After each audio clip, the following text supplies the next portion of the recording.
Audio Jungle.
Audio Jungle.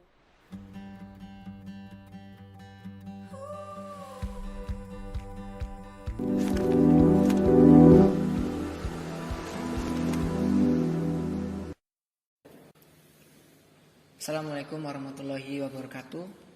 Berjumpa kembali pada mata pelajaran gambar teknik manufaktur. Pada sebelumnya kita sudah mempelajari mengenai pendahuluan dari mata pelajaran gambar teknik manufaktur. Kemudian kita sudah mengetahui apa itu gambar teknik manufaktur dan juga kompetensi dasar yang akan kita pelajari selama 1 tahun ke depan. Nah, untuk selanjutnya kita akan mempelajari pada kompetensi yang kedua, yaitu tentang memahami konsep dasar komputer aided design atau CAD dan mendemonstrasikan piranti sistem pendukung CAD. Beberapa tujuan atau capaian pembelajaran yang tentunya kita akan mengarah ke sana. Yang pertama, harapannya adalah peserta didik dapat menjelaskan peran CAD dalam perancangan. Yang kedua, peserta didik dapat menjelaskan spesifikasi komputer untuk CAD. Dan yang ketiga, peserta didik dapat mengidentifikasi tampilan awal Autodesk Inventor Professional 2020. Nah, tentu ini akan sedikit demi sedikit kita pelajari bersama-sama dengan segala keterbatasan yang ada. Harapannya tidak menyurutkan semangat kita untuk belajar gambar teknik manufaktur. Yang pertama, kita pada subbab peran CAD dalam perancangan.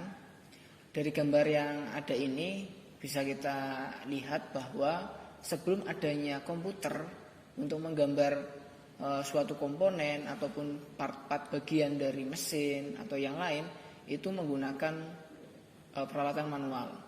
Dari gambar ini bisa dilihat bahwa membutuhkan banyak sekali orang untuk menggambar suatu bagian yang diperlukan dalam suatu komponen. Misal kita membuat blok mesin, itu banyak sekali komponen-komponen. Nah, itu digambar satu persatu oleh orang-orang yang berkompeten. Nah, berbeda dengan yang sekarang, cukup dengan satu orang menggunakan komputer, kita bisa membuat desain atau membuat gambar yang kompleks ya oleh satu orang. Nah, menggunakan komputer ini semua bisa menjadi mudah dan juga menghemat biaya tentunya. Nah, berkaitan dengan peran CAD dalam perancangan, CAD memiliki peran yang sangat penting. Untuk yang pertama adalah untuk menunjang kegiatan manufaktur suatu produk. Jadi ketika ada suatu produk yang ingin dibuat, itu yang jelas harus digambar terlebih dahulu. Nah, tadi sudah saya jelaskan bahwa menggambar yang paling mudah zaman sekarang menggunakan komputer. Jadi perannya sangat penting, menggantikan atau mempersingkat waktu untuk membuat gambarnya. Yang kedua adalah CAD sering dianggap alat gambar elektronik yang mampu membuat gambar dengan cepat dan banyak serta hasil yang bagus. Nah, bisa dilihat dari gambar ini. Nah, ini kita bisa modifikasi baik itu ukuran, baik itu warna ataupun bahan, kita bisa modifikasi di CAD ini. Yang ketiga, selain itu gambar yang dihasilkan itu bisa disimpan dan dapat dengan mudah dilakukan revisi atau perbaikan. Jadi seandainya pada suatu waktu ini sudah masuk produksi, ternyata ada beberapa ukuran yang keliru, itu bisa dengan mudah dan bisa dengan cepat diperbaiki sehingga bisa melanjutkan proses produksi lagi seperti itu. Kemudian terkait dengan manfaat dan keunggulan dari teknologi CAD dalam kegiatan manufaktur, antara lain yang pertama adalah memberikan respon yang cepat terhadap order atau pesanan yang banyak. Betul, karena dengan CAD itu kita mau buat berapapun komponennya, misalkan ukurannya tadinya 10 diganti dengan 5, itu dengan mudah kita hanya menggantikan dimensinya saja, ukuran akan sudah berubah sehingga cepat ya, menyelesaikan ordernya gitu. Yang kedua, meningkatkan mutu produk dan menurunkan biaya produksi dan mengurangi biaya pembuatan prototipe. Ya, perlu diketahui untuk CAD itu tidak hanya untuk membuat gambar 2 dimensi, namun juga membuat gambar 3 dimensi.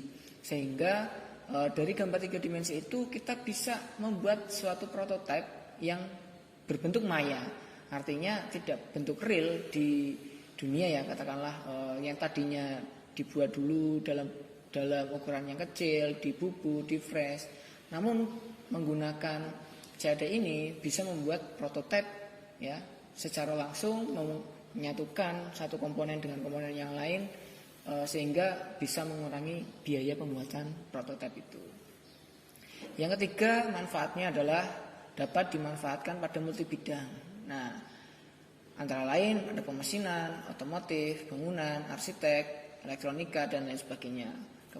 Nah, karena kita pada bidang pemesinan, tentu ini sangat bermanfaat.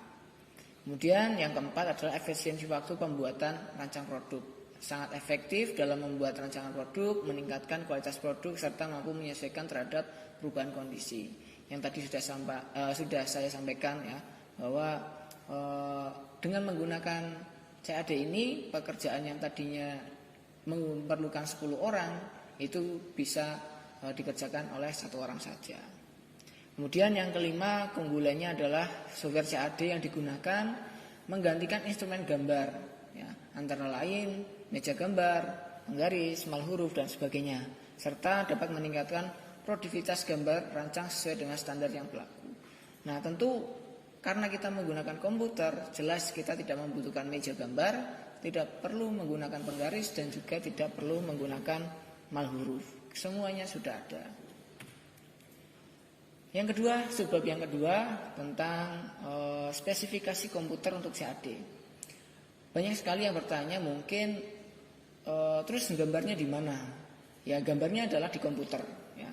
Jadi singkatannya saja sudah kita ketahui bahwa CAD adalah Computer Aided Design. Jadi kita menggambar menggunakan komputer atau berbantuan komputer. Nah, spesifikasi dari komputer yang katakanlah handal untuk pekerjaan desain, khususnya di teknik mesin, itu yang pertama ada perangkat lunak dan perangkat keras. Yang perangkat lunak ada operating system, atau ada Windows 10 atau Windows 7 atau Windows 8, bebas. Yang penting kita memiliki operating systemnya. Kemudian perangkat lunak yang lain adalah software gambar ya, atau aplikasinya ya. Biasanya orangnya menyebutnya aplikasi itu. Oke, aplikasinya banyak untuk menggambar di teknik mesinan, ada Solid Edge, AutoCAD, Pro Engineer, SolidWorks, Autodesk Inventor, Siemens, kemudian CATIA. Ini adalah yang tidak asing oleh orang-orang engineer ya. Secara umum terdapat 3 ciri yang merupakan fasilitas software yang dirasakan perancang dalam membuat gambar. Antara lain adalah perintah-perintah untuk membangun elemen dasar gambar, ada konstruksi geometri dasar, ada ukuran dan sebagainya. Yang kedua adalah fungsi untuk mengatur pandangan atau proyeksi dari gambar. Jadi bisa melihat dari sudut-sudut mana yang ingin dilihat. Misal pojok, kemudian atas, kanan, kiri, bawah. Itu bisa dilihat menggunakan proyeksi dan pandangan tersebut. Selanjutnya adalah perintah-perintah untuk melakukan penyuntingan atau modifikasi terhadap gambar teknik ya. Jadi bisa untuk merevisi ya, atau bisa membuat perubahan ukuran ataupun yang lain itu. Kemudian perangkat keras yaitu komputer. Ya, ada monitor, kemudian ada CPU, ada keyboard, ada mouse, ada printer untuk mencetak hasil gambar. Kemudian di sini ada storage atau penyimpanan ya. Penyimpanan kalau ini adalah hard disk yang mempunyai kapasitas lebih dari 100 GB. Ya, bergantung dari kemampuan kita ya, finansialnya mau beli yang berapa ya. Ada harga, ada barang ya, maksud saya. Oke. Kemudian spesifikasi minimal untuk software CAD yang ditinjau dari versinya. Kalau kita menggunakan AutoDesk Inventor 2020 yang ada pada di bengkel teknik motion kita, itu minimal Core i3 ya, Core i3 prosesornya, kemudian RAM-nya itu minimal 2 GB. Kalau direkomendasikannya adalah 4 ya, sehingga nanti bisa maksimal untuk kerjanya. Kemudian 6 GB ruang bebas untuk instalasi atau install aplikasinya. Kemudian untuk display minimal 1024 x 768, namun direkomendasikan yang sudah HD atau 1920 x 1080. Kemudian yang sebab ketiga tadi Pak Guru sudah sampaikan bahwa aplikasi yang kita gunakan adalah Inventor 2020. Nah, ini adalah tampilan dari AutoDesk Inventor 2020. Dari awal atau dari atas ini ada tab ribbon, yang kedua di bawahnya ini ada toolbar, kemudian di kiri itu ada advanced setting menu, kemudian di sini ada view group atau untuk pandangan-pandangannya. Kemudian di sini ada area gambar yang berwarna abu-abu.